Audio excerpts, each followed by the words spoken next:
Jadi menurut saya nggak cuman soal rasa nih kalau bangun F&B, kalau bicara tentang branding. Ya itu udah jelas, secara kualitas kalau kita ngomong F&B, kita ini ya makanan harus enak lah ya maksudnya. Tapi it's the standard, semua orang akan melakukan hal itu.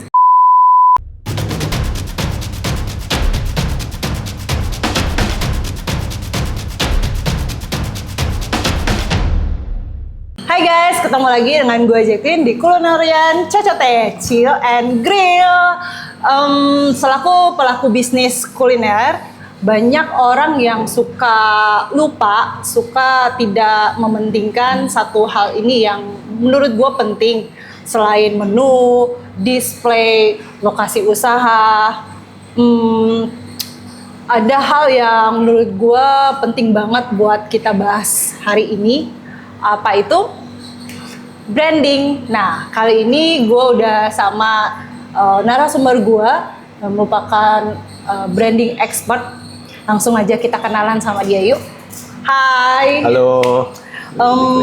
Dennis Lesmana, bener ya namanya betul. ya. Oke, mungkin sedikit kita perkenalan singkat kali ya. Saya panggilnya apa ya enaknya ya? Dennis aja. Dennis atau Ko Dennis? Dennis aja ya. Oke, mungkin bisa perkenalan dulu secara singkat. Nama, tempat tinggal, tanggal lahir. Oke, nama aja mungkin nama, terus backgroundnya, kegiatannya sekarang sebagai branding expert. Ya, saya Dennis dengan company saya Just Creative Line di Kelapa Gading. Nah, kita tuh sekarang banyak bantu dari klien-klien kita untuk setup branding juga. Setup branding dari hotel-hotel atau dari F&B juga, restoran. Dan memang awalnya banget dulu kita dari printing sih. Oke. Jadi dari printing, terus ke design firm, terus sekarang kita mulai elaborate lah ke brand juga, ke branding juga.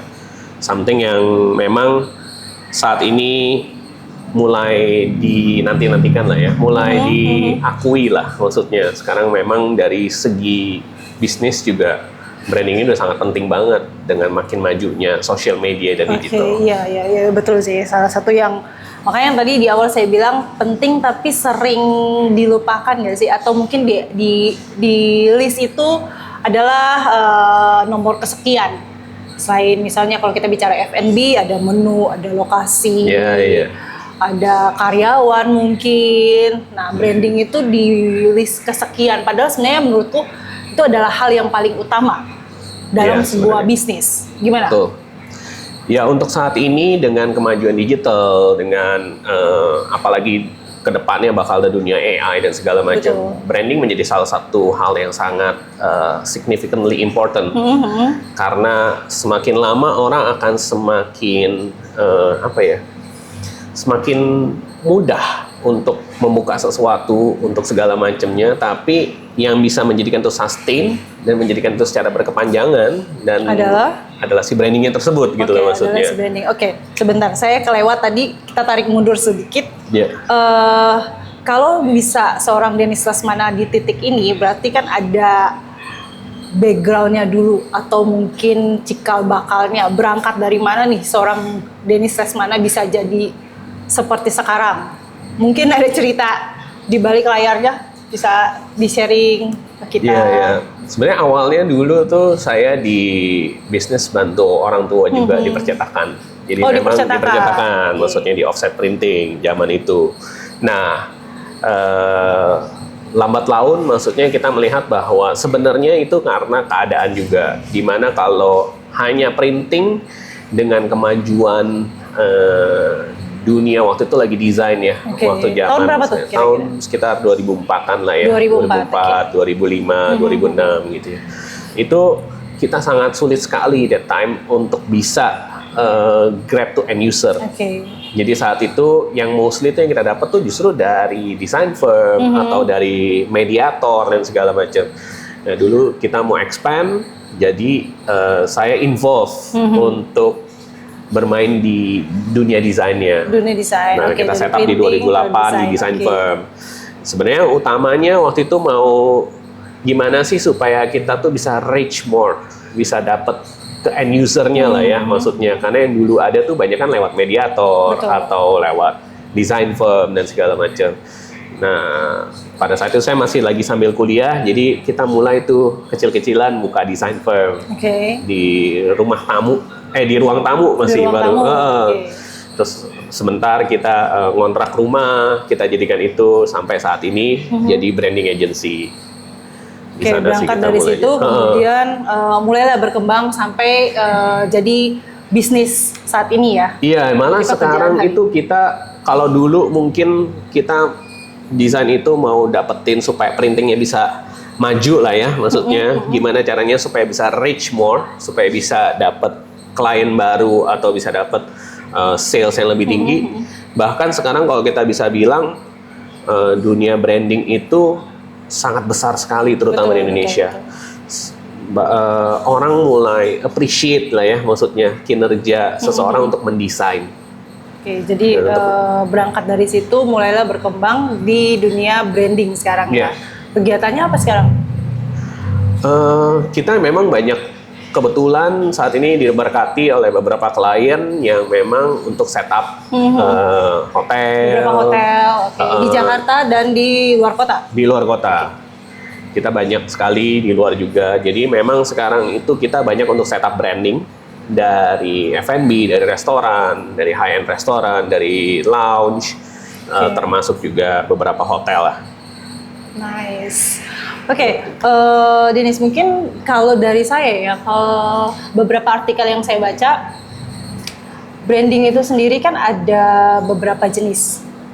Ya nggak sih? Ada personal brand, ada product brand, corporate, sampai ke service brand juga. Nah, kalau kamu sendiri lebih ke mana nih? Personal brand kah, corporate kah, atau gimana? Kalau boleh dibilang sih saat ini sih kita fokusnya lebih mungkin ke corporate sama product branding ya. Karena di sana yang kita lihat ya, kita banyak setup branding untuk hotel-hotel bintang 4, bintang 5 ya di sana ya. Nah, corporate branding itu saat ini memang cukup sangat penting ya untuk membangun suatu citra dari sebuah perusahaan atau dari sebuah produknya tersebut gitu loh. Nah, tapi semuanya itu harus ditunjang oleh services brandingnya juga. Service branding, ya betul. Nah, makanya sekarang sebenarnya sih kalau tadi kamu bilang saya lebih fokus di mana, saya rasa semuanya harus berjalan secara elaborate ya, secara kolaborasi ya semuanya. Iya. Corporate juga ada produknya juga. Betul. Gimana mempertahankan produknya itu, ada service juga. Betul. Jadi di sana semuanya, kalau kita bicara branding itu, saya rasa nggak bisa sepotong-sepotong. Saya rasa itu semua harus kolaborasi ya semuanya. Dari segi produknya gimana, dari secara value as the corporate-nya seperti apa, dan servicesnya juga tetap harus di-maintain. Gue tuh pengen tahu deh, gimana sih, atau mungkin apa yang lu lakuin atau step-stepnya untuk bangun sebuah branding. Mungkin lu bisa discuss sedikit kayak, ya gue discuss sama ownernya mau begini. Kalau branding kan bicara tentang logo dari suatu brand, bener ya? Terus ada ya elemen-elemennya, ada A, B, C. Nah itu gimana lu bisa set sebuah branding itu jadi wah. Nah sebenarnya ini salah satunya juga nih. Kadang-kadang kan kita tuh berpikir kalau branding itu logo, terus gimana warna dan segala macam. Tapi sebenarnya branding itu adalah beyond of that. Sebenarnya branding itu menurut saya pribadi ya, branding itu adalah sebuah personalisasi atas pribadi kita atau perusahaan ini gitu maksudnya. This is the personalizations, what you want to achieve, apa yang kamu mau dapatkan, apa yang mau kamu orang respon, apa yang mau orang lihat tentang brand itu. Produk ini atau brand ini. Nah, ini luas nih, secara korporatnya gimana? Apakah kamu hotel maksudnya, atau misalnya sebuah restoran? Nah, orang mau lihat restoran kamu tuh sebagai apa?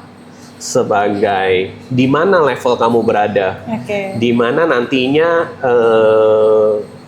klien-klien atau customer yang cocok untuk makan di sana? Step-step apa yang lu biasanya discuss ke owner mungkin atau ya corporate-nya seperti apa? Nah itu makanya biasanya kita ngobrol ya with owner atau decision maker, the directors atau chefnya, atau ini kalau kita bicara tentang restoran ya. Nah ini yang biasanya kita lakukan tuh adalah ya kita ngobrol lah ya, maksudnya maunya seperti santai, apa, maunya seperti apa sih, what is your dream actually. Yang utama adalah dalam nggak saat ini, tapi dalam 3-5 tahun, bahkan 10 tahun yang akan datang, what is your mau dream? Jadi apa? Mau jadi seperti apa sih? Menurut saya sebuah perusahaan itu kan nggak cuman gua ada lu beli lah ya, maksudnya istilahnya ya, tapi lebih ke arah maksudnya mau kemana sih nantinya, biar kita tuh bisa sustain, kita bisa achieve itu gitu maksudnya. Mulai dari situ terbentuklah ya dream dan jadinya sebuah brand atau sebuah gambar atau image dari produk tersebut. Betul. Itu yang paling penting sih menurut saya, karena ya memang personalisasinya maunya kemana, itu yang paling penting. Oke Dennis, kalau sekarang nih ya dengan perkembangan zaman, inovasi-inovasi, selera-selera konsumen yang begitu mulai beragam, gimana kamu melihat atau menanggapi era digital ini dalam sebuah brand ya, maksudnya brand dalam era digital ini, di era digital ini. Oke, kalau menurut saya saat ini itu sesuatu brand atau ini tuh sudah cukup berbeda ya dibanding dulu. Karena saat ini itu dengan dunia informasi yang sangat mudah didapatkan dengan sosial media, dengan internet di mana-mana, dengan komen yang sangat mudah untuk dilakukan, hanya tinggal ketik dan segala macam. Review juga di mana-mana, even Google aja bisa review maksudnya. Betul. Itu menurut saya sudah cukup berubah, karena sekarang itu menurut saya dari owner lah ya, atau misalnya si pemilik restoran atau F&B business atau hotel, itu mereka harus lebih bisa bagaimana mendeliver experience itu sebelum orang datang. Oke, contohnya mungkin? Contohnya, kalau kayak sekarang gitu ya, misalnya mereka bisa harus menata bagaimana secara sosial medianya orang tuh bisa feel, this is nice ya, the atmosphere very nice, the makanannya bisa enak, terus orang-orang bisa kayaknya it's kids friendly atau misalnya it's suitable for meeting dan cozy dan segala macam. Saya rasa kalau dulu mungkin orang mau ke restoran, orang cobain dulu lah ya, maksudnya lihat namanya bagus, lihat logonya mungkin keren, oke. Kalau sekarang nggak, they will search. Ini reviewnya gimana nih? Betul. Oh, ini interiornya gimana nih, atmosfernya gimana nih? Kalau saya mau apalagi zaman sekarang kan Instagramable nggak sih? Iya, bisa juga kayak gitunya. Kalau saya misalnya mau sama teman-teman hangout, I don't necessarily go to the business places maksudnya. Tapi kalau saya mau bisnis sama klien, sama partners, bisnis segala macam, mungkin saya akan mencari tempat yang it's harus enak, bisa ngobrol, bisa segala macam gitu ya. Banyak hal sih maksudnya saat ini itu dengan customer experience yang father lah ya, kita bisa bilang tuh nggak cuman asal lihat lagi, tapi kita tuh gimana caranya menciptakan suatu feel and touch tanpa orang bisa datang dulu. Oke, di era digital ini banyak banget ya. Sekarang orang ciptain branding dengan menggunakan selebriti mungkin, bisa, betul. Datang. Nah, gimana tuh tips dari seorang Dennis Lesmana mungkin buat kita yang nonton podcast ini, gimana sih cara mempertahankan suatu brand? Misalnya kayak gue pengen makan, misalnya makan steak, gue teringat tuh, brand ini nih yang oke, gue pengen ke sana. Atau gue pengen minum milk tea mungkin, gue jadi ingat, di sini nih tempatnya yang oke, yang enak buat nongkrong sambil minum. Gimana caranya buat kita tuh bisa mempertahankan brand kita sendiri gitu? Nah, kalau itu menurut saya yang paling penting adalah konsistensi sih maksudnya. Konsistensi. Konsistensi atas apa yang mau kita dreamkan, yang di awal tadi kita udah bicarakan juga. Bagaimana brand ini mau di-achieve pada nantinya gitu loh maksudnya. So, konsistensi akan kualitas, konsistensi akan produk yang dihasilkan, taste-nya lah ya kalau kita ngomong tadi tentang F&B ya maksudnya. Tapi kalau kita bicara konsistensi berarti kan bukan 1, 2, 3 tahun dong harusnya. Bukan, it's more farther than that. Lebih dari 10 tahun mungkin. Iya, dan konsistensinya nggak cuma di bidang itu, tapi konsistensi secara inovasi juga perlu. Yes. Bagaimana kita bisa adaptasi dengan perubahan pasar juga itu very important. Karena di zaman yang saat ini, the trend is moving forward. Betul. Maksudnya benar-benar sangat cepat lah ya. Maksudnya bagaimana kita bisa beradaptasi dengan tren, tapi tetap menjadi siapa kita gitu. Nggak jadi bahkan tren itu yang mengubah personalisasi dari brand kita sendiri. Betul. Nah itu that's the tricky thing of the branding juga menurut saya. Dan yang paling penting menurut saya dari itu semua adalah yang bisa membuat konsistensinya itu juga adalah bagaimana kita handle the feedback. Feedback dari user. Dari si pelanggannya sendiri. Atau customer ya, oke. Are we open with that? Apakah kita benar-benar bisa mendeliver apa yang memang menurut mereka tuh lebih baik. Oke. Ya, tapi kan itu balik lagi ya, selera customer nggak sih? Ya. Tapi kan kita bisa lihat, maksudnya kalau dari sini ya, maksudnya secara dari segi branding wise, kita punya personalisasi yang baik. Di saat kita nge-branding dari awal itu, kita harus siap nih untuk evaluate juga. Are we the one yang memang dimauin nih oleh pelanggan yang kita udah pilih? Kalau saya selalu bilang dari owner segala macam, bisa nggak sih kita melihat dari kacamata bagaimana klien kita tuh melihat sebagai user usernya, ya? Okay. The third party-nya tuh seperti apa sih? Itu banyak hal tuh dari segi branding. Branding saya tepat nggak? Setelah branding saya tepat, dreaming saya tepat nggak? Maksudnya bisa masuk nggak to this target customer-nya? Berikutnya pricing-nya saya tepat nggak? Oke. Kalau di F&B portion-nya pas nggak? Maksudnya, a lot of things maksudnya. The atmosphere oke nggak? Even sampai the music itself, itu bisa represent your brand. Oke, balik lagi. Berarti seorang Dennis Lesmana menyatakan bahwa branding di dunia F&B khususnya itu sangat penting ya? Penting banget. Penting. Sangat penting. Karena menurut saya membangun sebuah brand itu tuh nggak cuman kayak saya maunya ini nggak cuman bisa dibicarakan maksudnya, nggak cuma bilang oh saya dreamnya mau kayak gini, nggak, tapi itu harus dilakukan day by day. Dan disitulah kita bisa lihat. Dan kalau dibilang orang bilang oh branding kan untuk ke customer, enggak sih. Branding itu the first yang harus bisa aim dan own it. Itu justru adalah dari internal dari company-nya kita sendiri. Internal dari F&B. Dari frontliners mungkin, dari kalau kita ngomong F&B mungkin dari tukang parkir, dari parkirnya sampai ke hostnya, waiters, chef, sampai ke ownernya sendiri. Do you own it this gitu atau enggak? Karena itu akan deliver the message. It will deliver the environment. It will deliver the atmosphere. Iya. Makanya kalau kita bicara misalnya satu tempat atau satu resto, satu kafe, bisa sampai ke tempat parkirnya juga kita kebayang ya. Benar nggak sih kita ya? Oh ya tempat parkirnya oke, ya udah di situ aja. Atau ya maksud saya tempat parkir pun bisa menjadi salah satu alasan kita untuk visit ke tempat itu nggak sih? Gimana? Bisa banget dong, maksudnya how we translate itu semua dari segala macamnya, dari layout, dari mungkin gedungnya, itu kan semua sesuai dengan ini ya, maksudnya kita jadi punya itu juga yang target lah. Lakuin dalam setup branding di suatu hotel. Ya pasti dong, kita akan mikirin semuanya in and out, maksudnya dari dalam sampai keluar, dari personalnya juga seperti apa.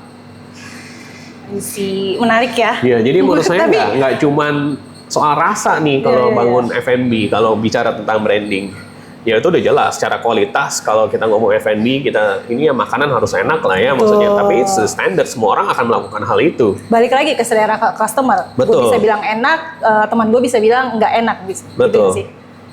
Tapi gimana caranya biar produk itu atau corporate itu bisa kita ingat, bisa kita ada kesan tersendiri dengan produk itu atau dengan brand itu. Ya, sebenarnya mengukur keberhasilan dari sebuah branding sih menurut saya itu semua it's depend nantinya ke target apa yang mau di-achieve. Tapi secara garis besar kita bisa melihat bagaimana loyalitas pelanggan itu terjadi. bagaimana kita mengukur kalau di restoran berapa banyak sih repeating customer-nya yang datang. Oke. Apa cuman berapa banyak repeat order aja untuk mengukur satu keberhasilan branding? Enggak dong pasti. Oh enggak banyak, tapi yang paling terlihat kan Salah satunya kualitas salah satunya. Yang kedua ya mungkin yang paling gampang lah ya, maksudnya apakah penjualannya meningkat? Revenue juga pasti penting dong untuk keberlangsungan dari si company-nya atau F&B-nya tersebut atau restoran tersebut kan ya maksudnya. Terus berikutnya yang menurut saya adalah apakah secara lambat laun dia menjadi engagement-nya. Engagement tuh maksudnya let's say lah ya, kalau kita mau makan Indonesian food, kalau saya mengundang tamu Indonesian food dari luar negeri misalnya, saya ada tamu dari luar, saya mau ngajak makan, apa yang first thing first yang ada di pikiran saya? Apakah bisa itu dalam certain target waktu tertentu menjadi yang utama dari customer kita, dari klien kita? Menurut saya itu juga penting ya, itu dapat menjadi tolak ukur gimana engagement-nya juga. Di social media mungkin kalau kita gunakan juga itu bisa dilihat lah ya traffic-nya, engagement-nya juga. Betul. Oke, kalau terakhir nih mungkin saya pengen tahu menurut seorang Dennis Lesmana kesalahan-kesalahan atau hal-hal yang sebenarnya harus dihindari dalam membangun sebuah brand. Yang paling utama ya balik lagi adalah tidak konsisten. Oke. Ya itu paling penting sih ya. Paling penting Gimana menjaga itu ya harus tidak konsisten. Bagaimana secara dia quality-nya konsisten atau tidak secara makanannya ya, secara kualitasnya, and then secara pricing seperti apa, and then apakah dia bisa benar-benar dig down through the feedback, apakah lama-lama udah gede, ignore aja lah udah, gitu maksudnya. aja gitu. Everybody nggak ada, atau istilahnya dalam kasarnya nggak ada lu, yang lain banyak. Iya. Atau menolak inovasi-inovasi yang betul, ada. Gagal beradaptasi gitu ya. sama tren juga bisa, maksudnya. Karena itu menurut saya yang suka menjadikan terlena ya, maksudnya orang sebenarnya trennya udah mulai shifting dan segala macam, tapi dia udah settle di situ loh, dia udah nyaman di situ. Kadang-kadang justru brand itu menjadi boomerang karena dia bilang brand saya udah cukup gede, udah inilah, nggak masa tren kayak gitu nggak bakal mengusik brand saya maksudnya. Nah kadang-kadang juga bisa seperti itu maksudnya. Apakah benar-benar dia tuh cuman fokusnya sama jualan aja, tapi nggak mau gimana caranya untuk bisa maintain secara jangka panjang. Itu juga kadang-kadang menjadi bumerang dari brandingnya kita sendiri gitu loh maksudnya, dari brand kita sendiri. Keren, menarik ya untuk membangun dan menjaga atau maintain sebuah brand itu biar tetap kuat. Butuh kerja keras juga ya, butuh komunikasi, butuh konsisten yang tadi lo bilang untuk menjaga itu. Iya, aku lupa sekali lagi pertanyaan yang ini tiba-tiba muncul sih, antara branding sama marketing itu menurut gue ya itu dua sisi yang berbeda. Nah, pertanyaan gue, apakah branding ini dikerjakan oleh seorang marketing atau memang dia ya ada tugas tanggung jawab orang lain gitu loh? Ya sebenarnya branding sama marketing itu adalah suatu kolaborasi sih maksudnya. Interkoneksi lah gitu ya maksudnya. Saling dibilang saling membutuhkan, saling sebenarnya itu saling sama, satu sama lain itu harus bekerja bersama. Betul. Maksudnya. Nggak bisa ini kerjaan lu, ini kerjaan gua gitu maksudnya. Tapi itu adalah suatu collaborations yang memang akan simultan terus menerus dari awal sampai seterusnya. Ya memang itu yang harus dilakukan secara bersama-sama. Ya, tapi kan marketing ini ada, branding ini ada, lalu si marketing ini ada dong harusnya. Nah, it depends how big the corporate juga maksudnya. Mungkin kalau memang tidak terlalu besar atau ini ya dikerjain bareng, tapi intinya adalah branding itu tidak ada bisa jalan sendiri tanpa marketing, dan marketing pun nggak bisa jalan sendiri tanpa branding maksudnya. Jadi itu adalah satu kesatuan menurut saya, satu hal yang nggak bisa dipisahkan. Dalam sebuah corporate, waktu dia marketing sesuatu, waktu dia memberikan suatu promotion sesuatu, atau dia mau bikin engagement sesuatu, dia harus mikirin brandingnya dia. Iya, betul. Secara branding juga dia harus mikirin marketingnya dia. Promotion atau apapun ini dapat menaikkan brandingnya dia juga. Itu semua satu kolaborasi sih. Jadi menurut saya satu hal yang nggak mungkin bisa dipisahkan. Iya. Oke. Keren menarik. Thank you. Iya. Oke guys, menarik ya. Kalau kita bahas soal branding sebuah produk, sebuah corporate, banyak hal atau banyak elemen yang harus kita perhatikan. Salah satunya yang tadi Dennis bilang, konsistensi itu penting. Terus kita tidak boleh menolak atau menutup pintu dengan inovasi-inovasi yang ada. Ya harus bisa beradaptasi juga sama kemajuan atau ya teknologi lah yang begitu pesat majunya ya akhir-akhir ini. Oke guys, thank you so much for watching. See you next episode. Bye.